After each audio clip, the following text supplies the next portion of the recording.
How to use the center stand on a Yamaha Aerox. If you're new to riding or planning to buy a Yamaha Aerox, using the center stand might look difficult. But don't worry, you don't need to be strong. You just need the right technique. Hold the left handlebar with your left hand. With your right hand, hold the handle at the back of the motorcycle. Now, place your right foot on the center stand pedal. Press it down until both sides of the center stand are touching the ground. Here's the secret. Don't try to lift the motorcycle with your arms. Instead, step down on the pedal using your body weight. At the same time, pull the handle at the back slightly up and back. The motorcycle will easily go up onto the center stand.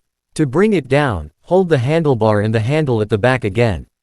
Keep one finger on the front brake, then gently push the motorcycle forward until the wheels touch the ground. Let's do it one more time.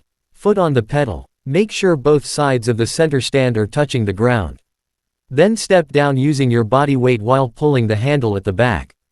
That's it. Smooth and easy. No heavy lifting needed. If you found this video helpful, please like, subscribe, and hit the notification bell for more Yamaha Aerox tips.